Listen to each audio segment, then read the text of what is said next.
morning to everybody. First thing I'd like to say is I'm so impressed. No one ever sits in the front row. So you all get stars. Usually it's like church, but when we have conferences or workshops where people are really interested, then they sit in the front row. So our guests should be really excited. Before I begin, I did want to acknowledge I'm scanning the room. We have a parent here who is, and this is how, there he is. This is how good this workshop is, this college symposium is. Tom alone is here for the fourth time with his fourth son. That's pretty good work, Tom. But Tom said to me today, and he's right, there's always something new to learn. And that's pathetic. So, our three guests, who I'm going to let Bobby introduce, but our three guests, I think have all done this at least once, if not twice, before. So to our guests, Becky, Jessica, Terry, thank you for being here. Bobby, again, will give you where they are working. And the one thing I would like to say is that there probably isn't a worse time in the world for them to be visiting a school. They have stacks and stacks and stacks of applications on their desks that they need to evaluate and make decisions on. And instead, they're here with us. So that is really wonderful. And thank you. This symposium, I think, is one of the best things we do at Salisbury School. And I guarantee you will leave here this morning knowing a little bit more and having a better feeling about the direction that you're headed with your son on this journey. And it really is a journey that you need to do together, visiting schools together, talking about aspirations, where you want to find yourself a year, 2 years, 3 years, 4 years down the line. You'll get a lot of answers here this morning. So I'm glad you're here. Enjoy the morning. Ask questions. You have three absolutely spectacular college admissions officers here who have a wealth of knowledge and are happy to answer. It's more fun to answer questions than to present. So please raise your hand and take advantage of the moment. Have a great day. Thank you, Mr. Chandler. And we have a lot to do this morning. A lot to do. And I did want to run through quickly some brief introductions of the college office here at Salisbury, and then jump right into the symposium. But we'll start left to right with our lovely office manager, Tina Gomez, who will be instrumental for helping you all, is the glue that binds us all together. Miss Debbie, who's now in her 6th year with us. Mr. Gotzig is now in his 3rd year with the college office, and Mr. Phelps in the 3rd year of the college office. So it's a wonderful, wonderful team, one in which we talked a little bit about last night, but it's very much a collective effort. And your sons will be served well in this college process. Our most important guests were here last night and did an amazing job. We had a quick presentation. We've given them each a kind of a task over the last month or so to help prepare us, and they spoke on three topics. One were parent traps, 2 were kind of student traps, and the 3rd was things in which parents, or ways in which parents could help their students in the process, and it was just absolutely amazing. But here I'm going to start on the far right is Becky Munster from Dartmouth College, Terry Caldry from Colby College, Jessica Sullivan from St. Lawrence University.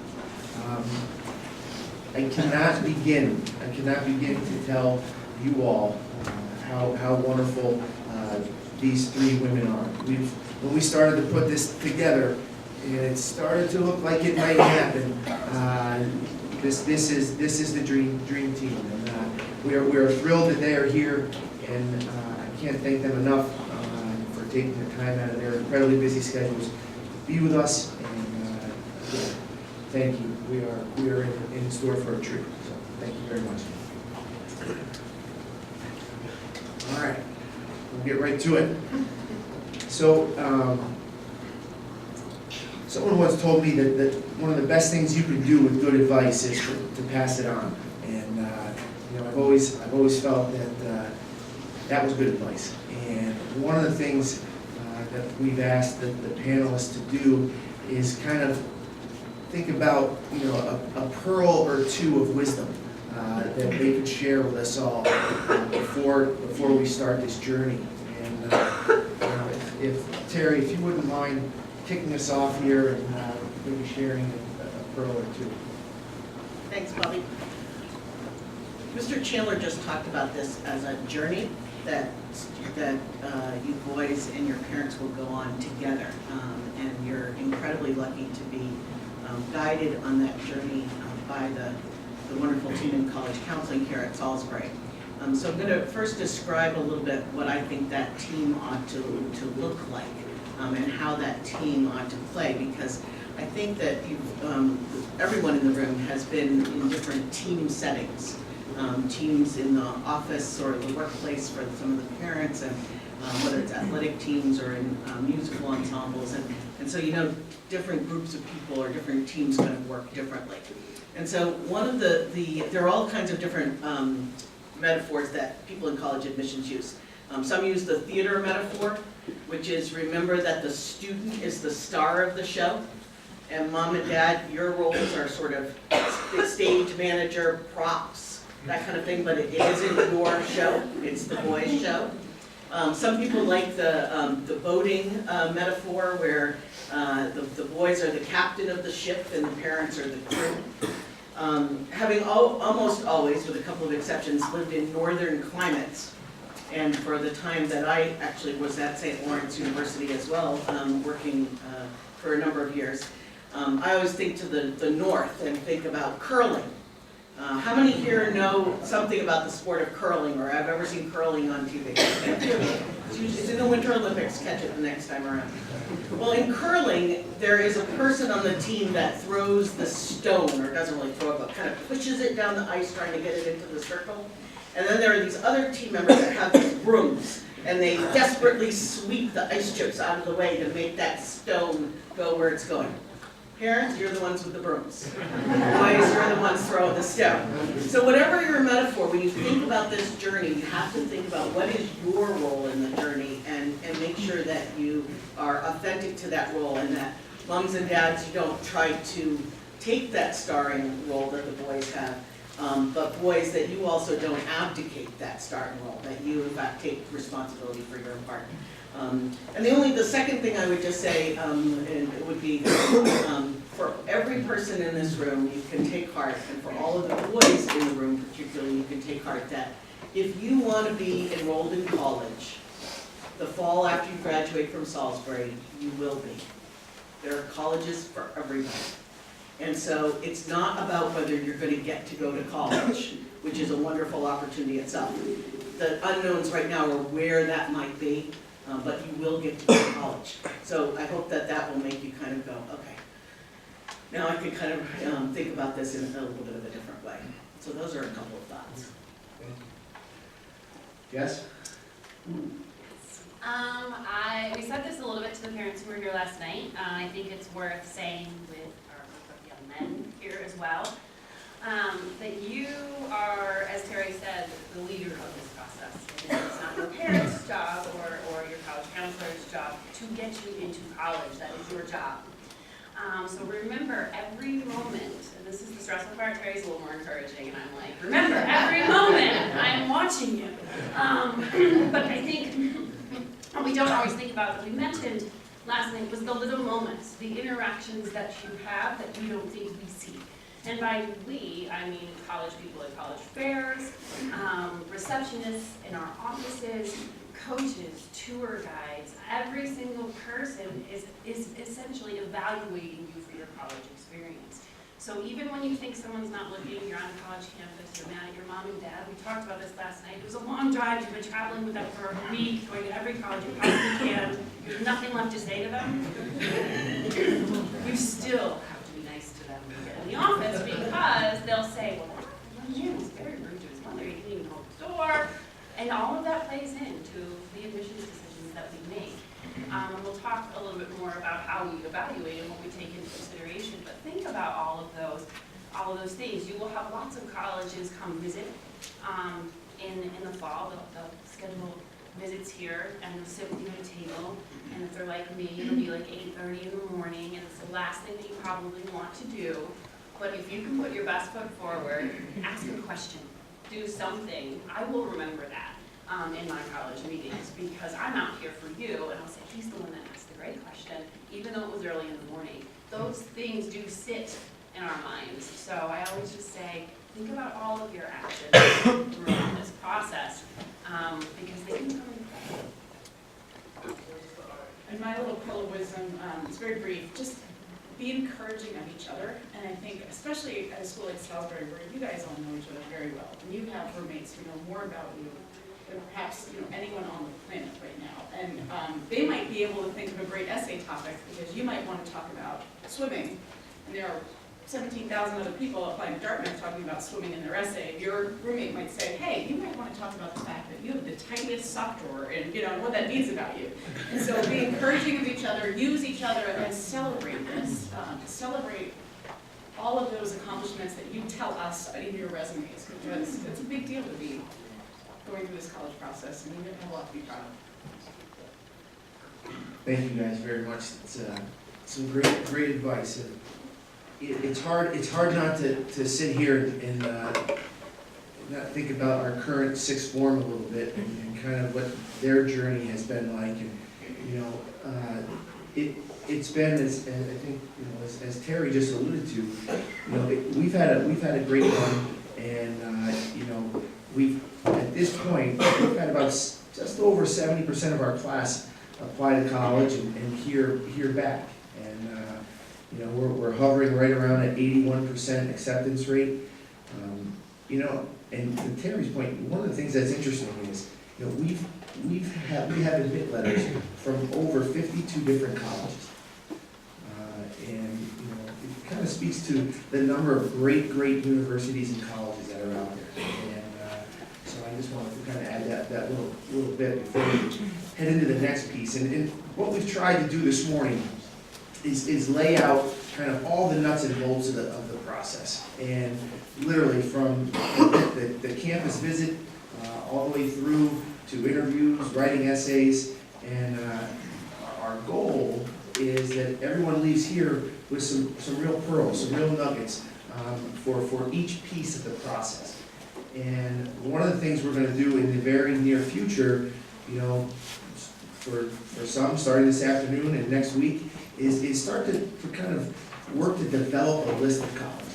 And then we're going to say, all right, go out there and visit. Go out and see what these schools are all about. And which brings me, Jessica, to the next question, which is, as these guys get ready to go visit colleges, what are the do's and don'ts, and what are the things that they should be thinking about as they prepare for a spring trip and their first step of their journey? I think that the first part is to make sure you do your research, to know what each college offers for a campus visit. Everything is different. We do personal interviews at St. Lawrence, we do individualized tours, other places just do tours. There's lots of different options, but you should know what they are before you head out to do those. But I would say the most important thing is that you really look at colleges of all range, size, location. Otherwise, even if you think you never want to be in a city or in a rural location, just know for certain by visiting a school that's not your place. It's okay to have a visit that X's out an option, actually. It's not about going to every school and saying, yes, this is the place for me. When you're there, I've mentioned that your behavior is very important to us, and so that's one thing to think about. If you're doing an interview, it's kind of an unfair statement to make, but you should be prepared for your interview, but you should not be over-prepared for your interview. And by that, it's very easy to sit in an interview because it's one-on-one, it's me and you, and know that you're giving me answers that someone else has fed you, because there's just not a realistic tone in that. So I say you can be prepared because you want to put your best foot forward, but really yourself. And I think a lot of students lose that in the interview process because you're so trained to, answer in a specific way, that I can sometimes leave interviews and go, I did not learn a single thing in that interview. And that's not the point of our interview process, at least, because ours are evaluative. So you need to know what schools they're evaluated at as well. So when I read your application, I read exactly everything your interviewer thought about you. I actually also read everything that your tour guide thought about you. So it all comes into play when I do that. But you should really have great, when you visit a school and you're meeting with admissions people, you should have some examples in mind of reasons why you like the school. I'm visiting because you're a small liberal arts school in a rural location and you have a great lacrosse team. Okay, we could be Hobart, we could be anyone. So you need to know, I love your first year program, I really like your study abroad. Give me something that says you've researched my school. That's very important before you go anywhere, even if you don't know if you want to attend that place. And I say, think about when you're visiting. Some people asked me last night about the visit. Is it worth doing it in the summertime? Should I do it when students are there? I think it's a great question. I beg you to remember how busy your year gets when school starts. So you can say at the end of the summer, you know, wow, I plan to go, and I'll use St. Lawrence just because you're 5.5 hours from here. You may have planned to, but you didn't quite get there. It's really, really hard to visit once you get into your senior year. So I think the summer visit, if that is your option, is better than not visiting at all. You're going to have to think about what you're looking for in that visit. You're going to meet a tour guide.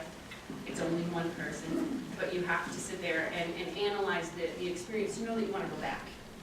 It's really about, you know, do I want to revisit if I'm admitted? Do I want to apply to this place? And then if you can, during a time when you want to meet with coaches, it's good to know what you want to do before you get to that campus. There's nothing more frustrating probably for a receptionist when you come in and say, I really would like to meet with the football coach and the golf coach today. Write that in there. It puts them on the spot, it makes them more comfortable, and it happens all the time. All the time. So I would say try to make those things in advance so that we can fit everything in that we want to. My last piece of advice is eat the food. You all know how important food is when you're living in a boarding environment. Eat the food. You know, it's going to be an important part. Honestly, it will probably be the part you remember the most. And so I say go out there, have at it, see if you like it, because honestly, when you walk away, that's what you're going to tell your friends, I really like their food. If you did, it happens. I feel like to piggyback on that, Jess, I mean, Terry had a great comment the other day about looking at the bulletin boards on campus. And I think that comment about eat the food, often we'll tell people to go to the dining hall, not necessarily because of the food, but because it's a great chance to eavesdrop. And it's a great chance to have the unscripted, you know, not the smiley admissions counselor or the tour guide who's getting paid by us, but an unscripted view of the school. And then we also tell people to pick up a campus newspaper, because we have a daily campus newspaper that has the real issues of the day and has student views. And it's kind of a nice unscripted admissions view. The other thing I would just add to this is that different ones of you, the students in the room, are going to feel more or less ready for different parts of these visits, and so don't feel like you're all necessarily on the same schedule. And so if you go and visit some schools over spring break, one of the things for some of you, you may say, you know, I want to take a campus tour, but I don't want to do an interview right now. I want to be a little bit more, not anonymous, because it's using the St. Lawrence example, it's a one-on-one kind of tour with a tour guide, but a little bit putting yourself out there a little less, really sort of taking in and feeling like, okay, I'm still in my researching mode, I want to kind of take things in. And then later on, you might say, okay, well, I visited, I'm going to say these 5 campuses, and these 2, I really want to learn more about. And so maybe then it's going back in the summer and having the interview when you've finished your junior year and you're now in a situation where you feel a little bit more ready to talk about why it is you really like that particular school. So one of the things I don't want you all to leave with here today is this notion that, you know, in the second week of March, every boy in the room is ready to go in and start doing interviews at all these colleges. There's as Jess said, a lot of research that needs to happen. Some of you may be absolutely ready to do that. And it really depends on personality, and I think your counselors can be a big help there. Along with the eavesdropping and the bulletin board looking, I would just say, if to the degree you can, don't do what you just described of trying to pack in way too many colleges in way too short a time. There is nothing worse than interviewing the boy on Thursday afternoon when it's the 8th school that week. Because he is miserable, and so will the counselor, so will the admissions person be. You can't do 8 schools in 4 days. I don't think you can do them and do yourself justice or do the colleges justice, because they start to blur. And so you really, it can be a time-consuming process, but you want to give yourself enough time that you're not just kind of packing it in. The last thing is a bit of advice. This is a college counselor who did this with her own children, where she said to them at the end of every college visit, they were to write 3 words about the college. And they wrote 3 words, and only 3, and that was their trigger, those were their trigger words, and she said it was amazing how whatever 3 words they wrote, they could really remember each school. So if you're not a big, journal writer, blogger kind of person, if you're more of a tweeter kind of person, go with the 3 words. But I thought that was kind of clever, and it might help you as an individual student remember one college versus a different college. Great stuff. And one of the I guess more anxious moments for our students tends to be that initial interview where, when they walk onto that campus and now they know they have to go sit down with the admissions rep, and this is it. This is the big moment. And we do work with our boys and try to prepare them the best we can. But Becky, maybe if I know Jazz has touched on this a little bit, but maybe if you can dig in a little bit to the interview and kind of talk to our boys about the things that they should make sure they do, and things maybe they should stay away from, and if you wouldn't mind. Thank you. First of all, wear what you're all wearing now, because you look fantastic. And that's, the easy part of this is, take it seriously, firm handshakes, thank you notes afterwards. Most importantly, do your research with whom you're interviewing with. We all, even up here, we all have very different interviewing programs. On Dartmouth, we do absolutely no on-campus interviews. We only have alumni interviews. They're optional and they're in your hometown. Other places they interview on campus, sometimes with students, sometimes with admissions officers, sometimes with faculty members. And it's as easy as when you schedule that interview, when you call St. Lawrence and you say, I'd like an interview, can you just tell me, will I be interviewing with a student or admissions officer? Because it's helpful for you to not be caught off guard finding out that you're interviewing with a biology professor, even though you're really not interested in biology. So that's the first thing. Number 2, I think what's more telling about an interview are not the answers you give, but the questions you ask. And so a lot of our interviewers, this is a 2-way conversation. This is a chance for you to get some real questions that you have answered. And some bad questions are questions such as, do you have an environmental science department? Because you should already know that. A good question is, wow, I'd really like to continue with my glacier research that I started at Salisbury, so do you think your environmental studies department has anything similar to that? The questions that you ask, and even in our write-ups that we see more dirt about the questions that you ask rather than the answers that you give. So, prepare, do your research, think about what you really want to get out of that interview, because those are the best interview write-ups that we get. I think one of the other things I'm just going to mention is that I'm not sure how Salisbury's admissions process works, but at some boarding schools, the parents are also involved in the admissions interviewing. And I don't know whether that's the case here, but at most colleges, the parents are not involved. And so when the person doing the interview comes and introduces him or herself to John, that is not the time. Certainly parents are welcome to, if you're there, you can stand and meet the interviewer, that kind of thing, but don't follow John and the interviewer. Every now and then we have to kind of go, really, we'll be back, I promise he'll be safe. It won't be too long. But part of the reason I say that is because for some of you, you've gone through a process. For all of you, you've gone through the process of your sons being here at Salisbury. And so sometimes you're thinking, okay, well, it must be like it was. And it is a different time, and it's done a little differently. I would add just, I mentioned this last evening, but it's your time, if you have a personal interview, to really just air whatever you need to tell us that might be in your application, an explanation for anything. I gave the example, and I'll give it now. If I look at you and I say, so how do you feel about your academic record? Salisbury. And you say, oh, I'm okay, you know, I think I've done well. So I put in my grade up, feels he's done well. And then I get a transcript, and I go, oh, this is well for Johnny? That's interesting. You know, so it's a time for you to sit there and go, I want to explain this physics grade. I really didn't click with this teacher, and I love the course, but I couldn't get the grade up. That is your opportunity, and it's okay to admit that maybe you just weren't serious in your 9th grade year. And give me the reason, don't make me assume what the reason is. So the interview is your time to kind of explain to us the things that we can't see just by reading the application.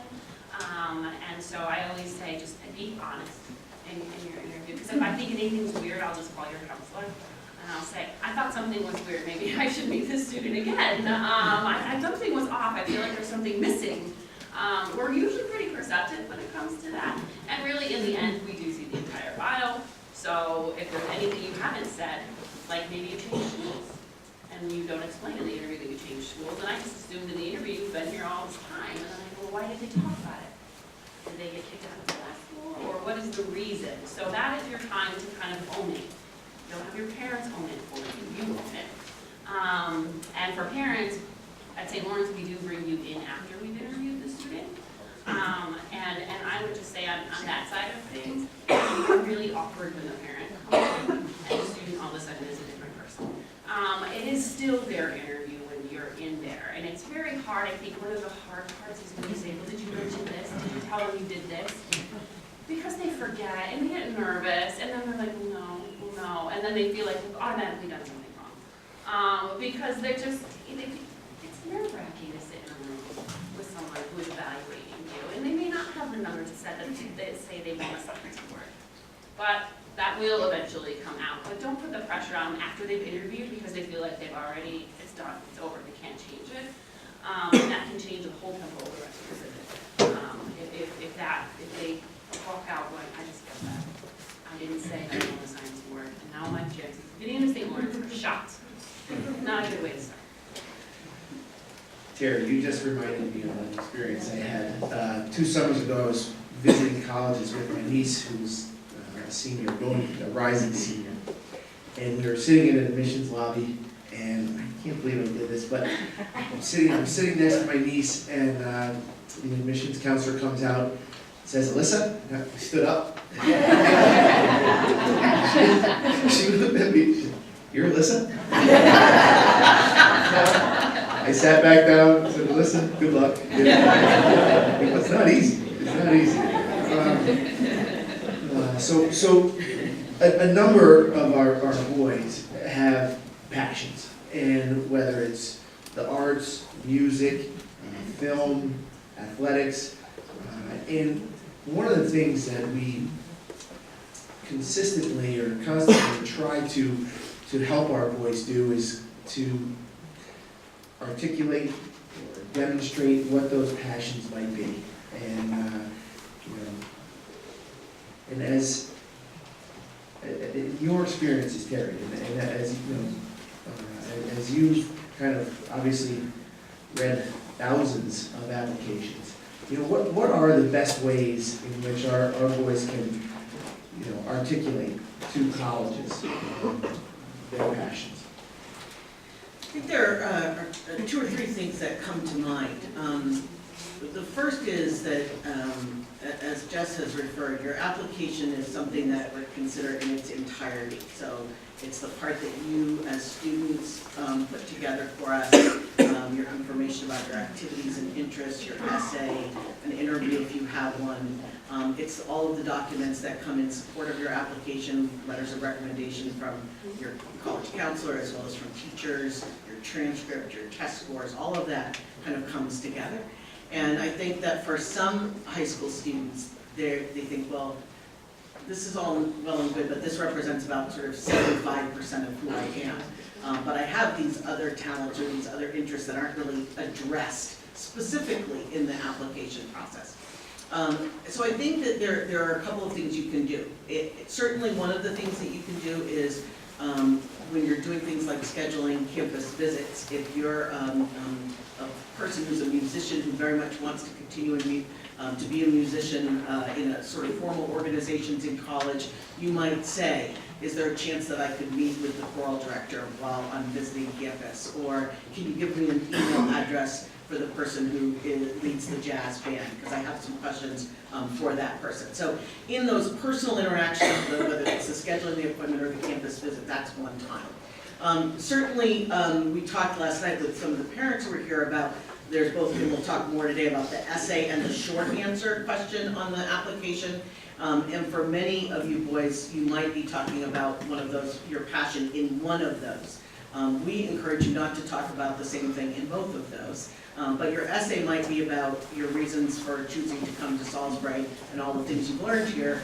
And your short answer question might be about how you've discovered filmmaking and why that's something that's so meaningful to you. So that's another place. For some colleges, for liberal arts colleges, I would say specifically, even if you're thinking about majoring in art or music specifically, or in theater or dance, it is, at most liberal arts colleges, you're not going to be admitted into a major. And so though you can submit information related to your arts talent as part of your application, and we will share that information with the faculty on our campuses in those disciplines, it's not going to be, a terrific talent in theater is not going to compensate for an incredibly weak academic transcript. At the same time, an incredibly strong academic transcript and your slides of your not awesome pottery is not going to keep you up, because you kind of like your pottery more than our ceramics professor does. So again, I want to kind of put that in the context. But I will tell you that at least at Colby and at a couple of places I've been, we definitely do seek the wisdom of the people on campus who know much more than we know. Partly as a completely non-artist, I'm impressed by any art of any kind, and so I would be giving you like high marks for everything and thinking that, I had just admitted someone to college who was going to be famous someday. But we get the faculty to really weigh in. A quick note here, I worked for a while at Vanderbilt University in Nashville, Tennessee, which is a comprehensive private university, medium-sized. And at Vanderbilt, there were 4 undergraduate colleges. There are 4 undergraduate colleges. And one is the Blair School of Music. If you are a musician where you're applying into a school of music at a university, the audition there then takes on a whole different role. That's a key element to the admission process. The same thing is true for some theater programs at a whole variety of colleges. So if you're an artist who is thinking about that kind of major in a professional undergraduate program, the program at Vanderbilt is a Bachelor of Music degree, not a Bachelor of Arts in Music.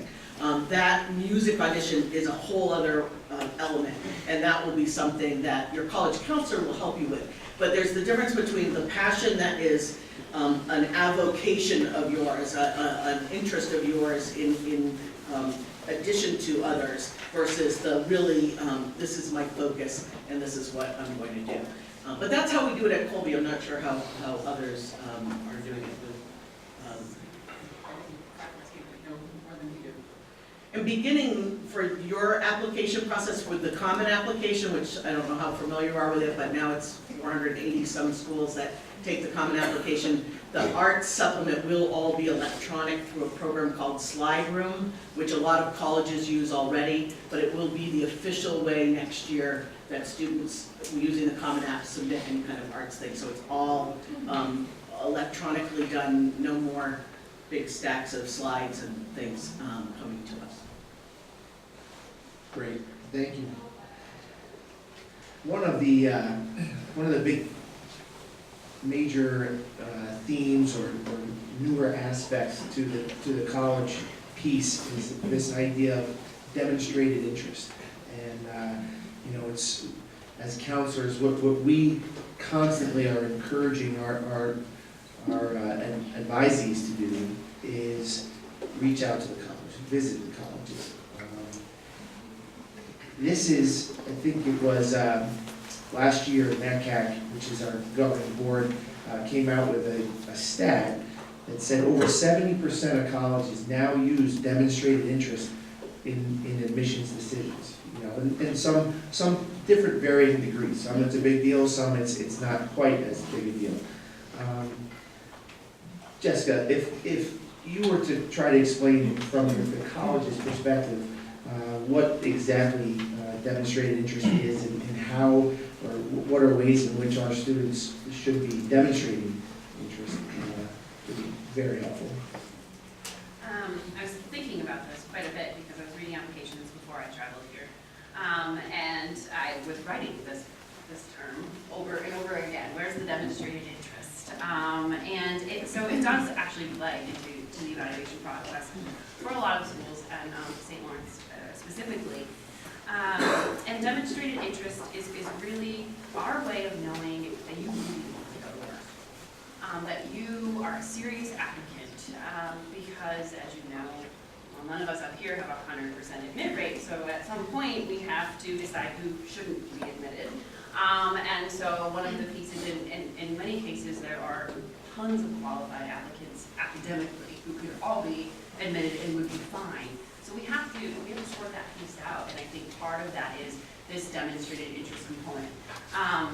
To give you a sense of how I look at demonstrated interest, when I open up your application, I open up your record that we have for you in our online system. And I look at every conversation you had that we've recorded. So when you call, I put notes in the screen. When mom calls, notes go on the screen. Every time you have an interaction with my office, anybody else you call in my office will know what I've said to you, and you have said to me. And similarly, I open up the page, which is called the incoming and outgoing contacts. Tells me how you first became interested in St. Lawrence. Did you go to a college fair? Did you meet me at Hotchkiss Night? Did you meet me at your school visit? You're going to be filling out a ton of those cards, and you're going to say, this is really annoying that I'm filling out these cards all the time. I'm counting every one of those and going, I met you at your school. So I'm looking at all of this interaction we've had, because I want to know that if I admit you, there's a good chance that you will consider coming. And so that is, really how I look at it. And when I have two applicants who have similar credentials, and one has shown a lot of interest and the other one has only submitted the application and I've not heard anything else, I can make the decision to take the student who has shown the interest over the student who has not.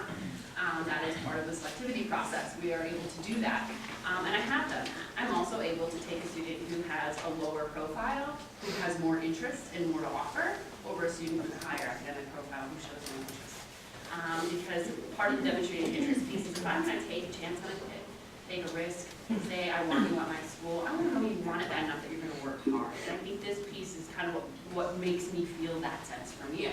It's very important for you to know that we want you, but we also want to know that you want us. So it kind of plays both ways, and demonstrated interest is a piece of that. We actually don't track demonstrated interest until the wait list, which I don't want to get too far ahead of us. Just very quickly, we all have wait lists.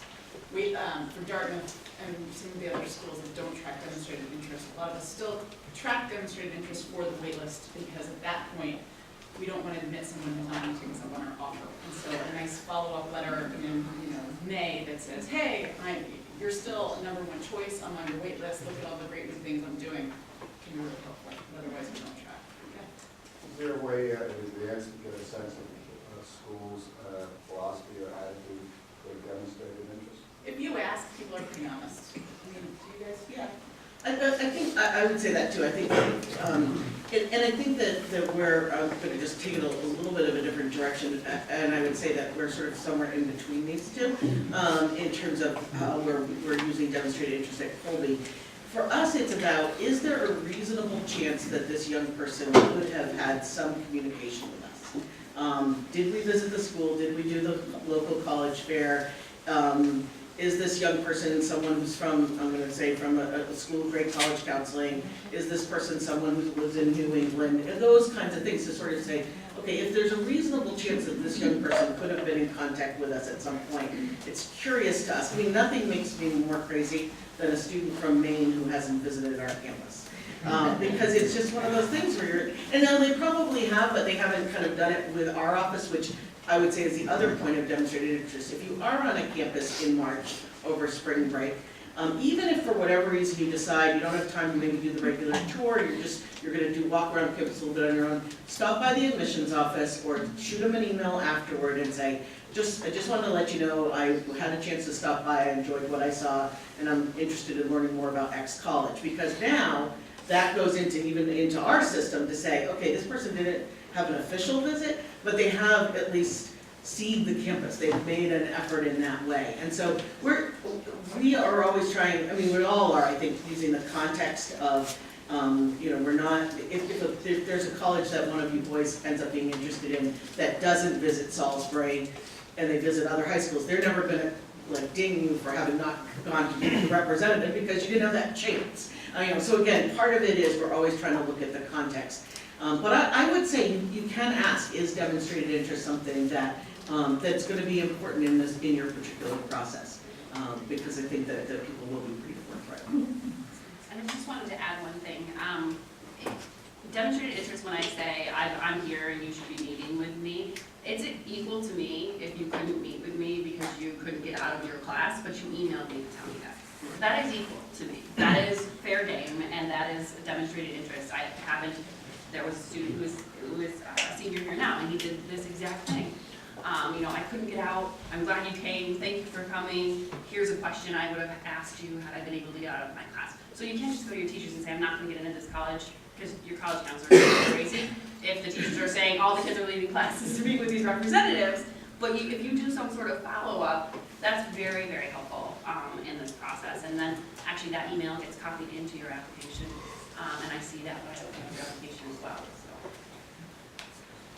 So. We hosted a conference here over the winter, or earlier this winter, and I heard a new term. It touches on this. It's called the ghost applicant. And essentially what the ghost applicant is that student that has never visited, never contacted, never, the admissions office has never heard of this person until, February 2nd, or the day after the application date. And what we don't want to be are ghost applicants. We want to get out there and start to develop a relationship with the colleges so that they understand who our boys are, and again, as you've heard from each one, the demonstrated interest piece is important, and it's something that we'll work on. Another important piece of this process, and one that tends to a lot of things, is the standardized testing. And whether it's the SATs, the ACTs, the subject tests, or for our non-native English-speaking students, the TOEFL, it is for some of us, as we're going to learn, for some of our schools, it's a big part. For some of our schools, it's not quite as big a part. And one of the things I've asked is that all of our representatives kind of touch on this, because I think it's important, because each school uses it a little bit differently. And these are things that we can learn as we go through the process by asking on your visits, what's the testing policy? What are the things that you're looking for? What are you, and again, we want to be as informed as we can through this. So, Becky, if you wouldn't mind leading us off on this and touching on how your office uses the testing piece, and it'd be great. Thank you. So, first of all, you want to prepare yourself to be as successful as possible on these tests. So, of course, test prep, take them from once, figure out which test will be best for you, then include other tests, which we'll talk about in a second. What you also know is selfish, or don't know probably, is selfishly, we want you to do as great as you possibly can for completely selfish reasons, so our U.S. News and World Report rankings go up. Because if you do well, then we go up and our SAT does. And what you don't know is that, testing will never, ever, ever be as important as your transcript, ever. And at Dartmouth, I'll be honest, our mid 50% range for each, for critical reading, for math, and for writing on the SATs is, the mid 50% is between 700 and 750. We, last year, denied over 50 students who had perfect 2400s on their SATs because they had nothing else going on in that file. So as a word of caution, if you're lucky enough to get that pretty little 710 in your, critical reading SAT, you better be getting an A in math. Because if you're getting these pretty little scores and you don't have the grades, it's telling us you can do the work, but you're being lazy in the classroom. Vice versa, what we see often are students with great transcripts who don't quite have those SAT scores, and we'd much prefer that kid with a great transcript, who has teachers who love them, guidance counselors who say they're the best things in sliced bread. We won't sweat those scores as much. At Dartmouth, quite frankly, we've been 9% of the students who applied last year. We have, students who are testing incredibly well. We require that students take either the SAT or the ACT. We all super score, right? All the schools super score now, which means we'll take the highest math if it was in May and your highest critical reading if it was in September, because it makes us look good in U.S. News and World Report. We'll take the SATs and the ACT. We'll take whichever one's highest in our little calculator. I mean, we're doing the best we can. At Dartmouth specifically, we require 2 SAT, 2 subject tests. And again, we're selfish. We don't care what subject test you take, we point. You can take Math 1 and Math 2 at Dartmouth. You can take Spanish if you're bilingual. We usually want you to do really well, so we look better in U.S. News and World Report. Testing is real, and I don't want to make it seem that testing isn't important. Testing is really important, and again, you want to do the best you can on these boards. However, please don't forget transcript, because testing is 1 day and transcript is 4 years. I'm going to quote somebody, and unfortunately I'm not going to cite my source because I've heard this so many times from other admissions people, but I like this line. Standardized tests don't count as much as you fear they will, but they count more than you wish they would. Okay? Not as much as you fear they will, but more than you wish they would is sort of one of the kind of general ways to think about it. Standardized testing, I won't go on my long diatribe about it because I could, so I will spare you all, and my colleagues have heard it before, but what I will say is that it has become, at many of the highly selective colleges, including at Colby, it's a sorting mechanism, okay? Jess referred to at lots of colleges, there are many more academically qualified students than we can admit. And so we use things like demonstrated interest, and we use things like special talents and other kinds of things. But one of the other ways that we take literally thousands of applications and we sort them, one of the ways that helps sort is with standardized testing. And so if you have loads of kids who all have wonderful transcripts and wonderful recs and are interesting people, but you have some that have 500s in each section and somebody else who has 700s in each section, and they're both interesting, fabulous people, not those perfect score kids who had nothing else in their file. The testing does matter at schools that require testing. And what I would say is that, just as Becky said, Dartmouth does, at Colby, and I would argue at most colleges, we're all doing things that are in very much in our own self-interest. We are giving you the option of ACT or SAT and then using the best. At Colby, we're in about the 4th year, I guess now, of a program where you can do SAT, ACT, or 3 subject tests. And instead of doing SAT or ACT, and we see kids who are really strong in science sometimes doing that. I have one of my favorite kids who's in our 1st year class is this history nut, and he did 2 histories and a language, and just did wonderfully well on those, and had quite modest regular kind of SAT critical reading, math, writing, but he had this kind of particular interest. So it's really helped us on our campus find some of those kids who have that great history interest or the science interest. Again, if testing is required at a college for their admissions process, you can assume it's important. And then that segues into it's not always required. I mean, it's not always required, because Terry, who actually put it in place. their school. So I'm very lucky because I get to stand and say it is your student's choice if they want to submit their scores. So we don't require SAT or ACT. There are several schools who are in the same situation. So as they said, make sure you know what schools are looking for. We leave it up to the student to say this is a good indicator of my abilities or this is not a good indicator of my abilities. You know, the good thing here is we have a great relationship with the school and your college counselors, and they're usually pretty good about saying, yes, you should, or no, you shouldn't. And I think you can feel free at some schools to say, these are my scores, should I submit them? And people will usually give you, again, it's our own best interest, right? So I usually am pretty honest and say, hey, yeah, don't have them submit them, or don't submit them, not gonna hurt or help. You know, you're gonna, the most influence SATs have, or ACTs in our process would be, like Becky said, when there's some sort of inconsistency. So we often, you know, some of our highest test takers are the ones who have the weaker transcripts, tends to be. And again, we do look at that. Although our profile is nowhere near as strong with the SATs and ACTs as both schools that they represent, I still have no problem saying no to a student with scores in 700s if their transcript is weak. Because that student is showing a motivation issue. We give out merit-based scholarships equally to students who do submit and students who don't submit. So, but it's important to know what the requirements are. Some schools will say if you want to be considered for merit scholarships, even though we're test optional, you must submit test scores. Some places have a menu.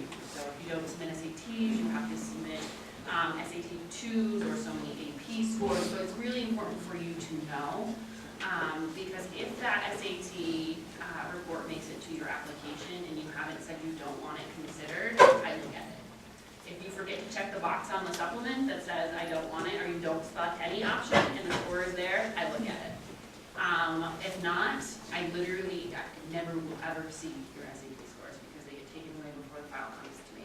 But if you're not diligent about making the decision to say I do or don't want my scores to be considered, and you've asked College Board to send us those scores, I will see them and I will look at them. No, and honestly, we went back and forth with whether we would or not. I think in the beginning when we first had this policy in place, and I think that the real indicator that we're not doing that is truly looking, I think what makes me feel better is the merit scholarship piece of that, knowing that top scholarships, you know, $30,000 is a top scholarship, is going to students who don't submit scores, and I think that's a good indicator to me that we're really basing it on the rest of that application. I would say that when someone doesn't submit scores, what we do is we really dig into the high school profile and the teacher recommendations.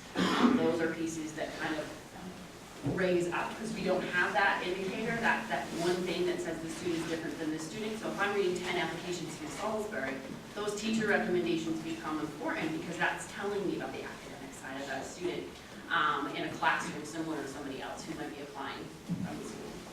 Just to add to that, most of the schools that have gone test optional, not the test menu that I was describing where you have the 3 choices, but truly test optional, most of them have done really a lot of research on their own campuses about whether the test scores are predictive or not of how that student does, at least in the first year of college. When we did the analysis, when the 3 of us were all working together a number of years ago, gosh, probably 8 years ago now, we did the analysis at St. Lawrence, and we really could see that there were a couple of interesting points. That first of all, that it wasn't predictive of how students did either in their first year or at senior year when you held GPA and other kinds of things constant. But the other thing is that it was most predictive for students from weak high schools. Okay, so let me say that again. So students who go to strong high schools, there was less predictive value to their test scores because of the immersion they had in rigor in the classroom, where they were writing a lot, where the teachers were giving them a lot of feedback and all of that. There was much less differential in how they did once they got to college. For students from weak high schools, the test scores were more predictive. And so, I mean, we did a lot of analysis of this stuff. And the colleges that haven't gone test optional, and I can think of a number of them who have done the research and actually have found it's very predictive on their campuses. So one of the things to think about in this process is it's not value laden. It's not that, okay, that's a good school, they're test optional, and that's a bad school, they're not, or a good school because they require tests and it's a bad school because they don't. It's that those institutions have said educationally we like to say that we use everything in the application process, everything that we get is valuable to us, and if it's not valuable, why are we making you do it? Okay, and so we do our research, we say it's not valuable, then it's not required, or we do our research, we say it is valuable on our campus, and so we do require it. So if you want to think about that, there's a great website that I'm sure the college counselors have, but it's called fairtest.org, FAIRTEST.org, and it lists not only the colleges that are fully test optional, but it also lists the ones that have the menu of scores. So if you even want to kind of get, because this for parents, if you're going through this for the first time and you went to college 20, 30 years ago, you're like, this is crazy, what is this, that it's optional? Well, it's really not, it's really educationally become a real trend in higher ed. And I think to just echo the question before about how do you know what we're doing. We all do this for a living. We talk about testing 75% of the time. So don't be afraid to ask the college that your son is applying, are you test optional? If you're not, ask them the questions that we just answered. Yeah. Because we're all very honest and we're all kind of navigating this together. There are a couple things that on our Naviance program, there's a current list that is updated daily in terms of the number of schools that have there's a menu, whether you call it either optional, menu, or required. And they list the entire number of schools, and it grows every year. There's another piece of testing that it's really interesting. We talk a lot about the critical reading, and we talk a lot about the math piece. Terry, if maybe you could just touch a little bit on the writing piece and how that's used in the evaluation process. Again, I'm going to just do a bit of a kind of bringing the parents up, entering this process after a time away, or entering it for the first time if this is a familiar one to you. But quite a number of years ago now, there were subject tests that were called achievement tests. And those were, it was American history and biology and chemistry and all. So then they changed the name to subject tests. Okay, that's fine. And the SAT was the traditional 1600 score, verbal and math. And a lot of colleges required an SAT subject test in writing. And so the powers that be at the College Board and Educational Testing Service then changed the SAT now about 8 years ago to say, we're now going to take that writing portion that was an old achievement or an SAT subject test, and we're going to put it into the regular SAT, the central SAT. And now every student's going to be smarter than their parents because they're all going to get a higher score because now it's based on a 2400 instead of 1600. But no, some kids will say, well, I got an 1810. Well, but your parent didn't have that chance. So there's the critical reading, the math, and the writing. So when this first happened, there were lots of colleges who said, well, gee, we did use the SAT subject test in writing, and so we're going to use the writing test that's now part of the main SAT, because that's something we value and it's something that we feel like we have historical data on. But a number of colleges who hadn't required that SAT2 writing were like, okay, what are we going to do with this? We don't have any historical data. We don't really know how to gauge this. There was a lot of controversy about the content of that writing exam and how it was being scored. So for, I would say, 3 to 5 years, quite a few colleges either ignored it or came close to ignoring it. And I think as time has gone on and it's become now the norm, and we now have several years of data, what we do at Colby, and I think this has become more common, is we use the writing test equal to the critical reading and math test. Where I will say that it probably comes into play most often is when it is significantly different than the critical reading score. And I would say 8 times out of 10, it's actually relatively similar to the critical reading score, but occasionally, I had a young man the other day who I was looking at his application, and he was 140 points higher on the writing than he was on the critical reading. And so that was something, what it made me do, frankly, is it made me dive into his his transcript further, his English grades further, looking at recommendations more closely, his essay. And so there's signals that cause us to take actions in our evaluation process. But for us at Colby now, we are considering that third part of the traditional SAT, what I would call the traditional SAT, equal to the critical reading and the math part. There's one, in the final piece, Becky, I know you have some extensive knowledge in terms of international students and the TOEFL exam. And for those who are familiar with the TOEFL, there are different sections to it. And I was wondering if if you could speak to that a little bit in terms of, are there more other sections that are more important than others as you're looking through that particular test? That's a great question. So TOEFL is an acronym that stands for Test of English as a Foreign Language. There's the IELTS exam. There's some new exams that are for students where English is not their first language. Quite frankly, again, it comes down to researching what the college you're applying to actually requires. So for example, at Dartmouth, if you're a non-native speaker but you attend a school where English is the primary language of instruction, like Salisbury, you actually don't have to take the TOEFL, period. A lot of students choose to because they'll do incredibly well because they've been in a school where English is the primary language of instruction. We look at the TOEFL, we actually don't, this is actually a quick segue to the ACT as well, because the ACT also has a bunch of different parts, as you guys know, in the composite score.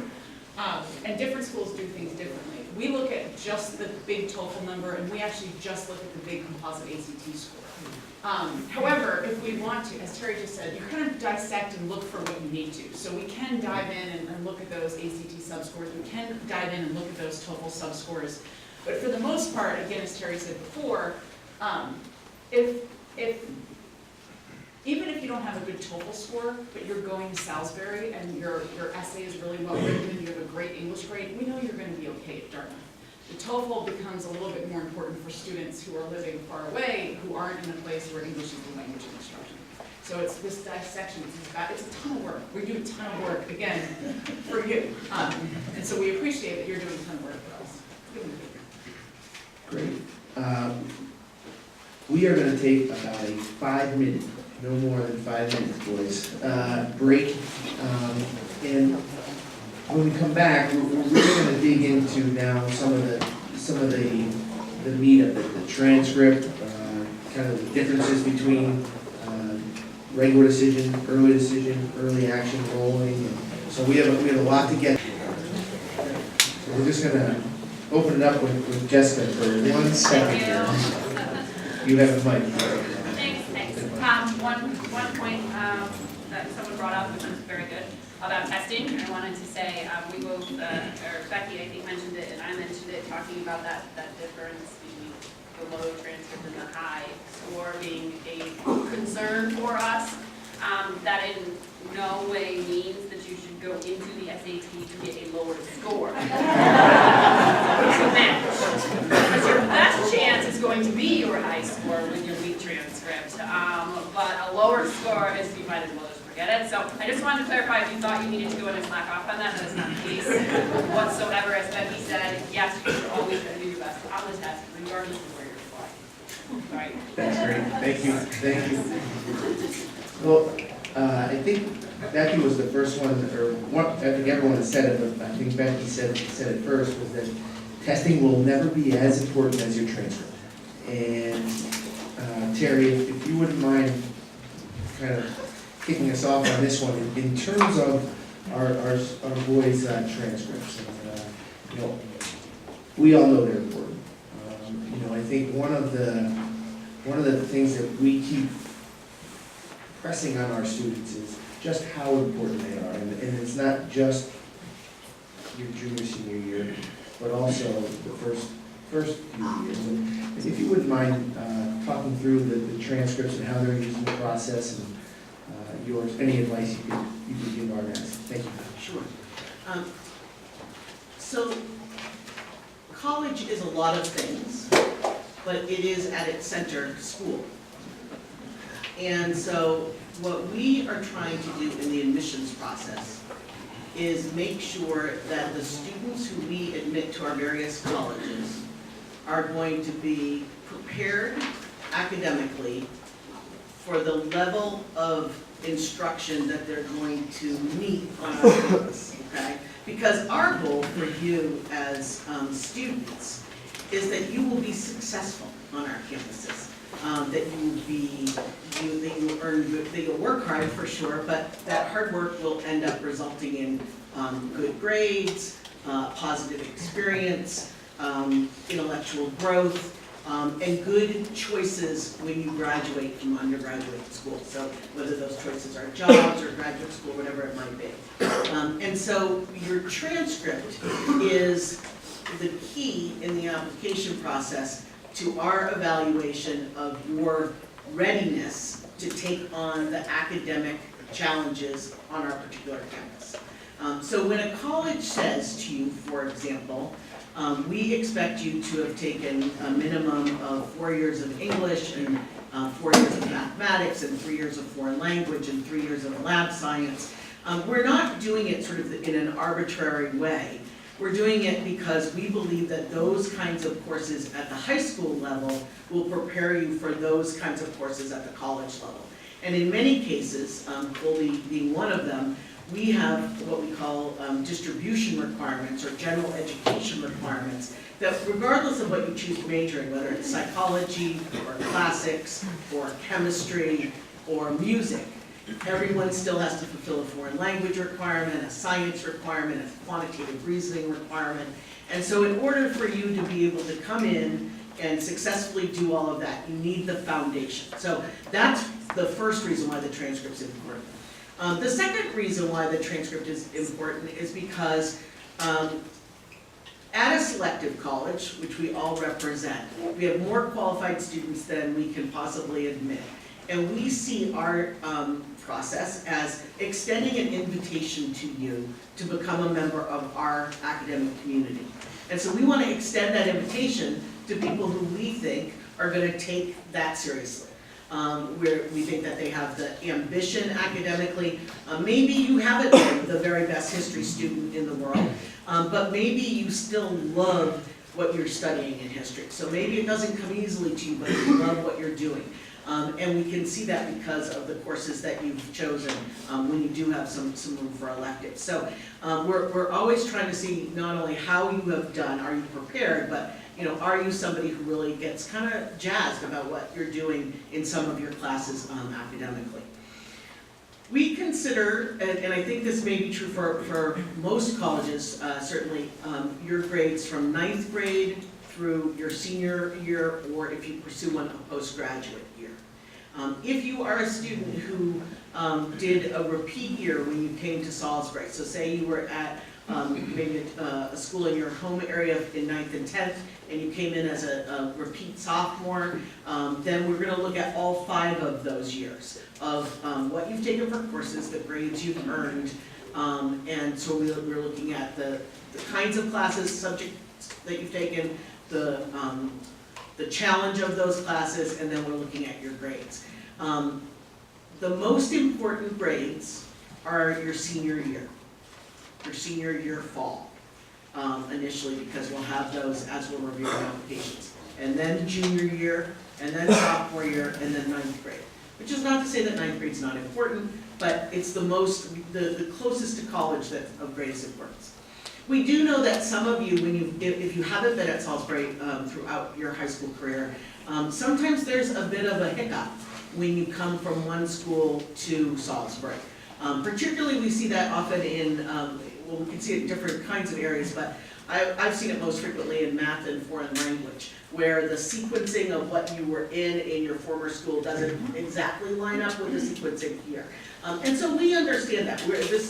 This is not our first go around at this. We see lots of kids' applications where they've been at more than one high school, and so we'll take those kinds of things into consideration. But we really are looking very closely at what courses you've taken, subjects, and the level of rigor of those classes. We're looking at the grades you've earned, and we're looking at that in that context of, is this young person, first of all, prepared to be successful on our campus? And if the answer to that is yes, then it's the question of, is this somebody who's going to take full advantage of this unbelievable opportunity that we're going to provide if we in fact offer admission to the student. So that's sort of in my way of describing kind of where the transcript fits. If I could add to that a little bit, Terry did a great job, but there's another part of the application which also can add as a nice supplement to the transcription. It's this little section on the common application called additional information. And it's just this one little section that just says, is there anything else you want us to know? 3/4 of students leave it blank. They don't tell us anything. There's nothing else they can think of. If there's something on your transcript that you feel like needs an explanation, whether it was you had mono sophomore year and you missed 2 months of school so your grade went down.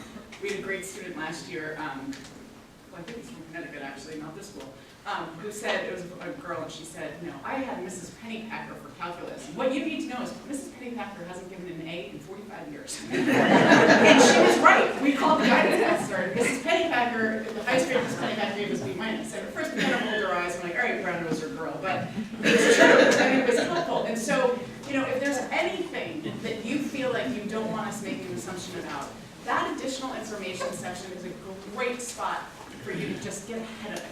And explain it, don't make us guess about anything. If you had a curriculum decision hard to make because you really want to take Spanish 4, but it's at the same time as orchestra, and orchestra is really important to you, tell us that, just because it's a lost opportunity if you just leave it blank and things. That's a great addition, thank you.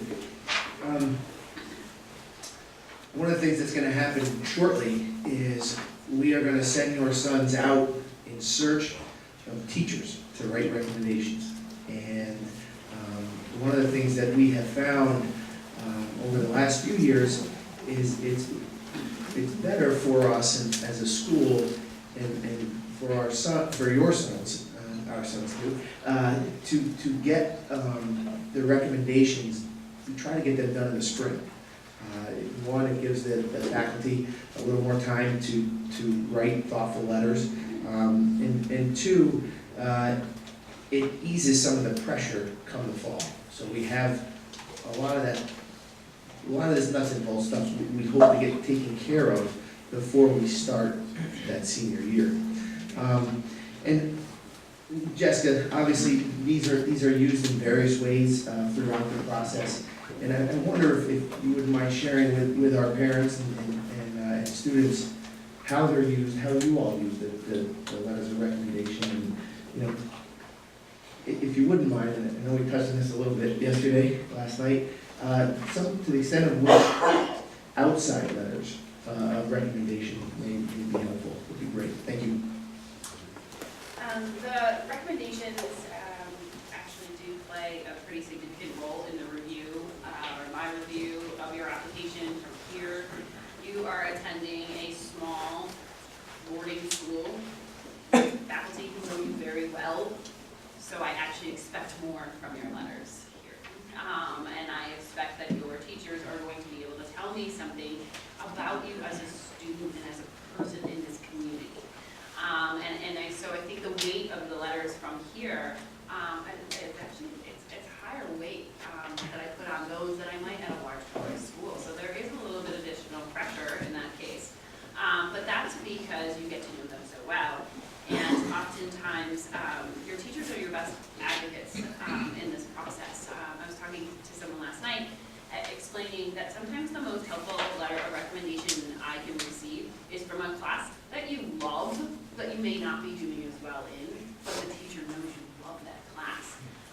Of course, when you're getting an A+, maybe an A+ in a class, your teacher is going to write this great recommendation about what a great student you are in that class. I already know you're a great student in that class because you have an A+.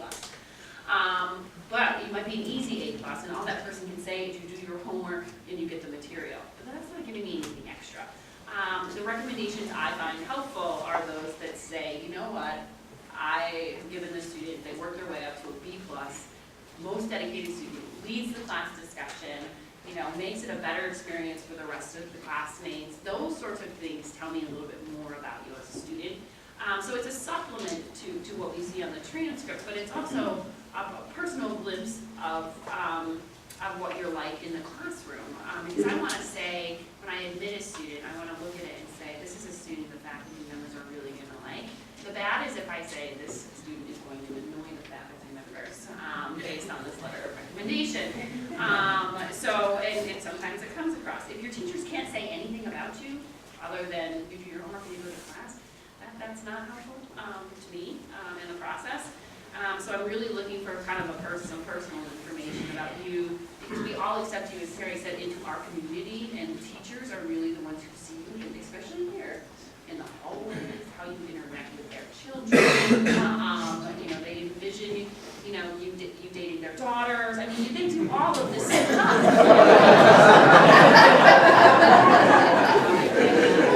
It happens, and it gets in recommendations sometimes. So I just want you to know that. So there's a lot that they can say outside of just your classroom experience. But those things are very helpful and add a personal element to the application. Outside letters of recommendation. So we asked for you to give us 2 teacher recommendations through the common application, and a lot of students do just 2 teacher recommendations, a counselor recommendation, and that's completely fine. We all admit students who do that. So that is what we require of you. It is important, especially that you really pay attention to the requirements of that teacher recommendation from an academic subject. It's very important some places, other places may not be. But it's sometimes not helpful if your coach writes your letter of recommendation and they haven't had you for an advising period or something. I really want something that's got a little more grit than that. Outside letters of recommendation, I think Becky touched on it last night, and really the great point that comes out of that is the more you send, the more desperate it does seem at many times, and oftentimes your thicker files come with students who are trying to compensate for maybe bad grades. It's very rare you have this really top student who's doing fine and easily admissible who sends a ton of letter of recommendation. It doesn't happen very often. So we advise that if you're going to send additional letters of recommendation, that they provide us with information that we don't already know in your application. So oftentimes students might have a coach do it as an additional letter of recommendation. I don't want to know in that letter actually how well you play the sport, to be honest, because I don't take that into my admissions decision, but I want to know what kind of team member you are. And it might be an employer, or it might be somewhere you're a camp counselor, something that gives me another side of you that I haven't yet gotten to see through the other recommendations. Because honestly, I'm looking at maybe 40 applications in a day. So I'm going letter recommendation, and I just start skimming if I start seeing the same things over. I already know you're singing, I already know you're an acapella. Give me something different. And that's, if you can provide something that's additional, that's a great recommendation. Otherwise, you take it out. The only thing I'd add about recommendations, and Mr. Whitman was saying that you'll be asking teachers later this spring. For the boys in the room, the first thing to know is you're going to want your teachers to write good things about you, okay? So you have the chance beginning today to behave in a manner that allows them to write those good things.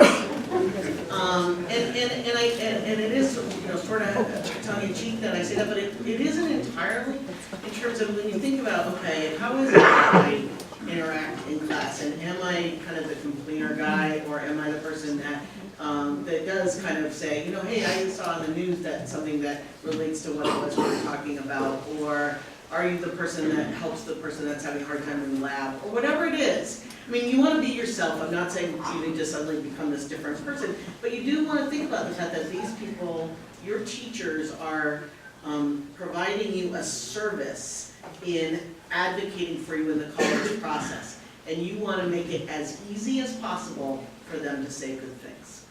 And that's within your control. It's a great point. You made me think of something that I read one time in one of our teacher recs, and it really it struck me. And if I were to give our students one piece of advice, it would be to bring energy to your class. Do not take energy out of the class. And a teacher articulated that point really well one time, and I thought, boy, if every teacher wrote about our students that this is the type of boy that is going to energize the classroom, That's a nice thing. So something to think about over the next few weeks. There are a number of different ways in which our students apply to colleges. You have the regular decision, you have early decision, you have early action, you have rolling admission. And one of the things that we will be talking with a lot, with your sons and you all with, are these different policies, and which one, or which ones fit your son's profile the best, and different strategies for different processes. Becky, realizing you guys don't use early action, but early decision and regular decision, maybe if you could talk us through the different admissions policies and procedures to start it off, that'd be great. Thank you. Absolutely. So we're going to go back to dating, because I feel like this is a good way to explain it. So if you think about dating, and you think about rolling admission as being dating a bunch of different people, getting to know some different girls. Do you guys have a girls' school here? Like a no? You do? Oh, great. So you can date someone from Trinity Calling and Emma Willard.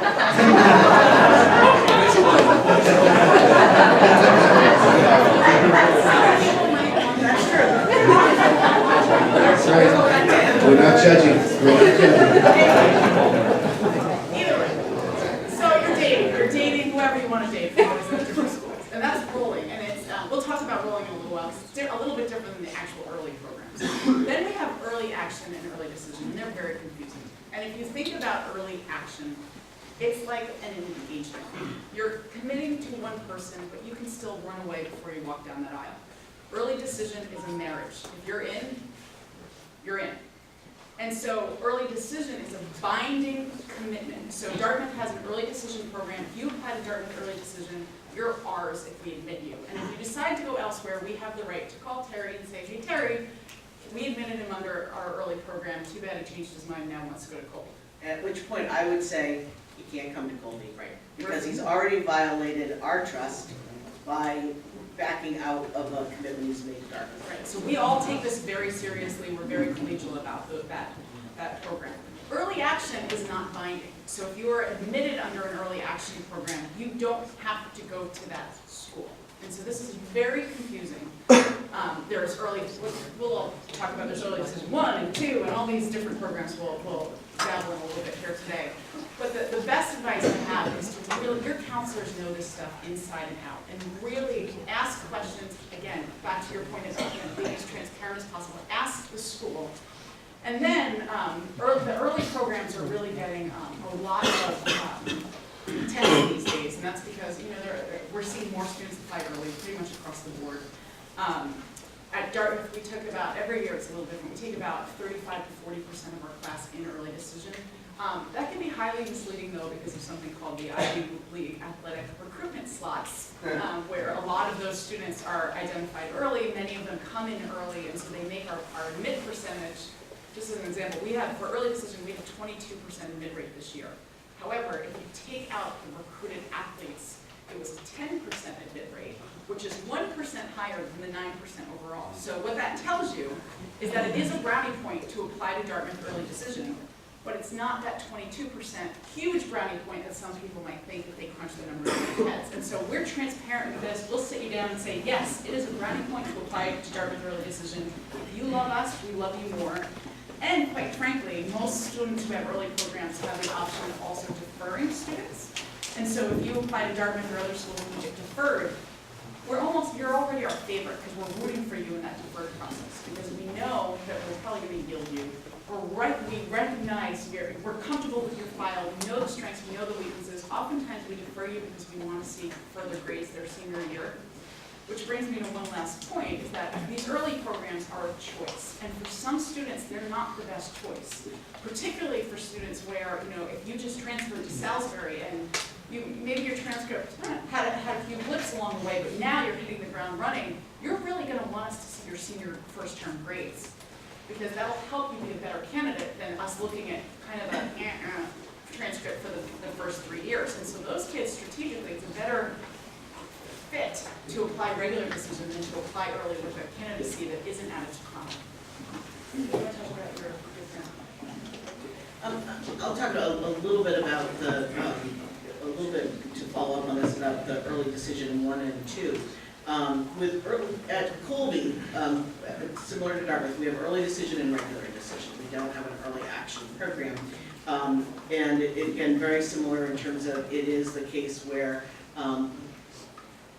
it is in our self-interest as a college campus and community to have students there who really, really want to be there. Okay, and so this last year, or this first year class that's enrolled right now, 48% of that class was admitted through early decision. This year it'll probably be down a tiny bit, maybe 45%, but it's right in those high 40s.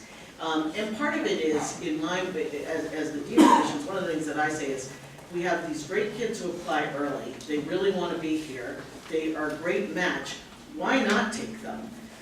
We know they're going to come, we know they're excited about being here, why sort of, it's that whole sort of, why wait to see if there's something better down the road? Now again, we have all kinds of different enrollment goals, whether they're goals related to academic interest, the diversity of academic interest or diversity of background and that kind of thing. So we don't want to, take 100% under early decision. But we do, it is something where we are, again, meeting our self-interest and your interest by, in fact, admitting a relatively high percentage. With early decision 1 and 2, which is certainly common among a lot of Northeastern liberal arts colleges, though it's not universal. You have the option of applying in November and hearing in December, which allows you then to not have to apply to other places because you still have time before their deadlines typically. But we also have a second round early decision, which is a winter option, a January 1st option, and you hear in February. The problem with early decision 2 is that it's late enough in the year that you need to have applications active in other places, and then when you're offered admission, you have to withdraw those applications at the other places.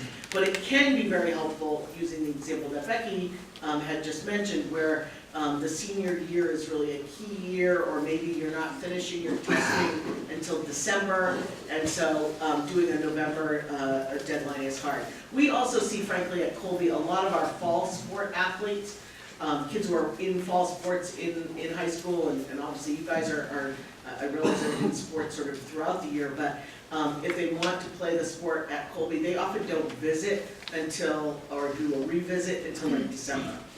When they have more time because they're not in season any longer and all that. So we see a lot of those kids in our early decision round 2.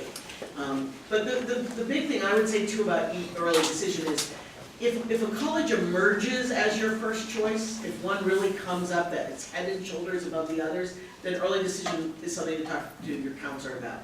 But you should never come at it from, I want to apply early decision, but I don't know where. It doesn't make sense. It's like, I want to get married, but I really don't care. You really want it to be something that has organically happened, where you're like, whoa, this is the one place when I'm imagining myself in college, I always am coming back to that one school. I think it's a great point. One of the things that we've noticed in our office is the rise in early action. And one of the reasons we are doing so much more in the fall and over the summer is so that when students come back to school, for the most part, what our goal is to have the majority of the application done. And what we're doing at that point is fine-tuning, making sure all the T's are crossed and your I's are dotted and there's capitalization where you need it and things like that. And getting it ready to go in case you'd like to do an early decision, or in case an early action. So it's one of the things that has really, I think, changed in my 12 years at Salisbury. My first year here, we prepared 48 early applications, and That encompasses all the early decision, the rolling, and the early action. This year, we're right over 250 early applications. And the early decision number hasn't changed that much. It's really the early action piece. So just give you a little bit of an idea of some of the changes that are happening. We will, this spring, with your English teachers, guys, you will kind of embark on the journey of your college essay. And we will be having meetings, and we'll kind of give our tips and our advice, and we'll be obviously working with your English teachers in crafting that story that's gonna kind of transcend you in the process. And it is obviously, as we've already heard, that it's an important piece.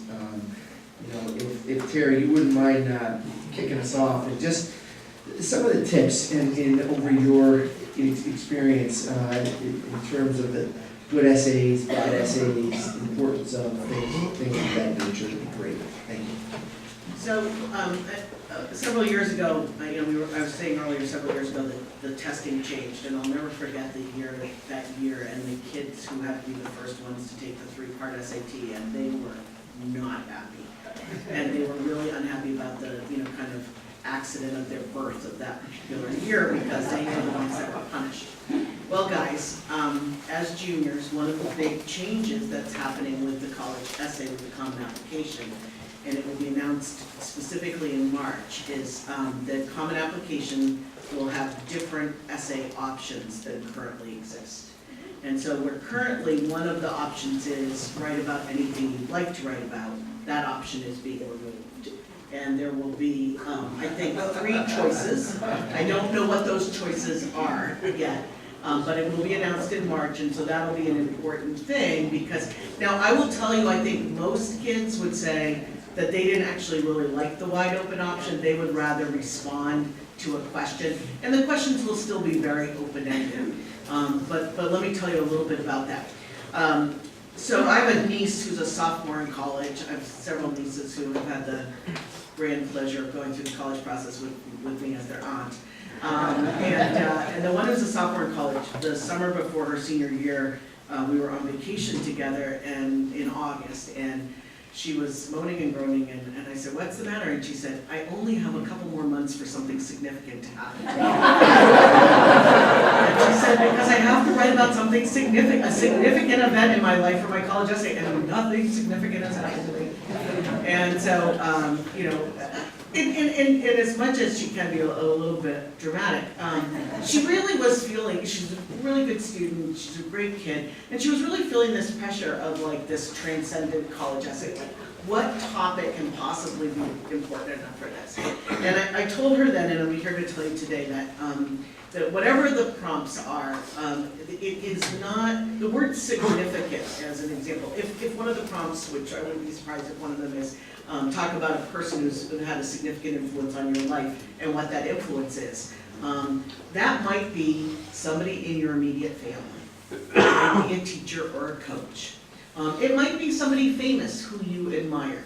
It might be somebody that you met at summer camp. Significant is not about being significant in a worldwide manner. It's about somebody that was important to you in some way. Maybe it's someone you learned from. Maybe it's your grandfather and the things that you learned from him. But the really important piece of that is not so much what you write about, but the fact that when you read that prompt and it says, describe a person who's had a significant influence and what that influence has been on you is the really important thing. So writing your grandfather's bio isn't going to be helpful to us, even though it might be really interesting. But what we want to know is, what were your interactions with your grandfather? What stuff did you learn from him? What do you think about when you are, what are the kinds of touch points that you connect with him, and what did you learn? I always say to students, imagine that I'm reading your essay, and my first question, what you want to always make sure you're answering is the so what question. I don't want to read your essay and at the end go, well, so what? I want you to tell me so what. If you write, and lots of people have done this in the past, about their Outward Bound experience and their 3-day solo. I don't know if anyone here, has anyone here done Outward Bound? Okay, a couple of you have, okay. There is a 3-day solo as part of Outward Bound trips. I want to know how you reacted to being on that 3-day solo. I don't want to know that in Outward Bound there is a 3-day solo, because I've actually read that essay maybe 500 times. But I want to know, what did it matter to you? We talked about athletics last night a little bit, and about students who are athletes not having their whole application be about athletics. Probably my favorite athletics essay I've ever read was a young woman who was a soccer player who wrote about the bus ride to the away game. And she wrote about her interactions with her teammates and what she was thinking about it. It was a great essay, and that, I'm gonna just date that and say that was probably 18 years ago that I read that essay. But I still remember the notion of it. And so, again, part of it is we want you to answer the so what question, not get your mind all wrapped up in something being worldwide significance, but significant to you. And to the best of your ability, write a story or write an essay that only you can write. So that it's not something that, say there's been something significant that's happened on the, or it does happen in the Salisbury community this spring. Fine for you to write about that, and fine for your classmates to write about that if they were to choose to do that, but then you want to talk about how you reacted to it, not just about what were the facts of the situation that occurred. So those are some of my thoughts. I'm going to hop in and talk about the short answer, because I shared this with parents last night, and I feel like it's important for the young men to hear it. Before you get to the essay, there's a section of the application called the short answer. They ask you in, I think it's 150 words, I can't remember, to describe your most significant extracurricular activity. A huge mistake we see fairly often is that a student is obsessed with the essay, and the essay is perfect, and it tells a great story, and it has the so what, and it's perfectly spell checked. And then we see the short answer, which is two sentences of a grammatical mess.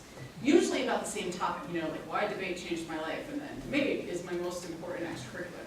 That's a huge, huge opportunity lost. And the bottom line is, throughout that application, you need to put your best foot forward with every little thing we ask you, because we actually, believe it or not, don't ask you for much. And so in that short answer, give us 148 articulate words about why you love the ecology club, something different than what we've already seen, in a really well-written way, because we see these two different writing styles, and automatically we're going to know which writing style is more authentic. I'm just going to go on a quick tangent because I promised parents I would say this too. I told a story last night about an email address that ruined a student's application to Dartmouth. And so I'll tell you again, because I think it's funny. It was a student a couple of years ago. He had straight A's, best of the best, blah, blah, blah, great, great, great. And we passed him around our committee and had a very heated discussion, because his email address was something to the effect of lazyguy@themall@gmail.com. And because you're giving us a piece of data that tells us something about yourself, we can use it. And so I said last night, I love to read @gmail.com, john.doe@gmail.com. But think about all those little things that you're telling us. I also said last night, create your own email address for the college process, because oftentimes we'll even, this is a little trick we do at Dartmouth, sorry, I'm on a total tangent, but I'm rolling here. We don't have demonstrated interest, but we keep all of the emails you send us.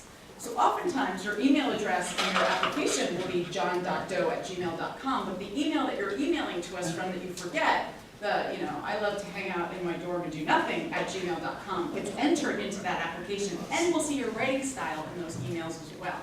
So bottom line is professional, professional, professional, because you just never know, and you don't want something silly to ruin 4 years of something that's much better than that.